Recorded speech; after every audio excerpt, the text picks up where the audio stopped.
আসসালামু আলাইকুম। আবারও আমরা চলে আসলাম কিন্তু একটি স্যাড নিউজ নিয়ে। আমরা যে বড় যে ট্যাঙ্কের মধ্যে দুই পেয়ার মাছ ছেড়েছিলাম, এক পেয়ার গাপ্পি আর এক পেয়ার হলো যে মলি। তো আজকে সকালবেলা ঘুম থেকে উঠেই দেখি যে আমাদের যে গাপ্পির মেলটা আছে, মেলটা মারা গেছে। তো জিনিসটা দেখে খুব খারাপ লাগলো, বাট করার কোনো কিছু নেই। আল্লাহ তাআলা তার হায়াতটা এই পর্যন্তই রেখেছে, তাই সে এ পর্যন্তই জীবিত ছিল। চেষ্টা করতেছি এটা উঠায় আমরা সুন্দর মতো ফেলে দেব। আর সব থেকে বড় কথা হচ্ছে, আমি লাস্ট 2 দিন আগে যা দেখলাম যে আমাদের এই মেল যে গাপ্পিটা আছে, এইটাকে হলো যে ফিমেল যে আপনার মলি মাছটা আছে, এটা প্রচুর পরিমাণ অ্যাটাক করতো।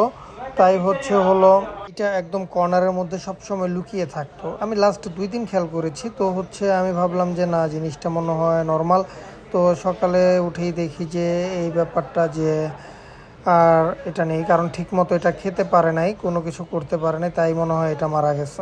তো এটার মারা যাওয়ার মেন রিজনটা খুঁজে আমরা পাইনি, কিন্তু 2 দিন আমরা দেখেছিলাম যে এই মাছটার উপর অ্যাটাক হয়েছিল। যাই হোক, আমরা মেন রিজনটা এটা খুঁজে পাইনি, তাই এক্স্যাক্টলি বলতে পারছি না এটা কেন মারা গেছে।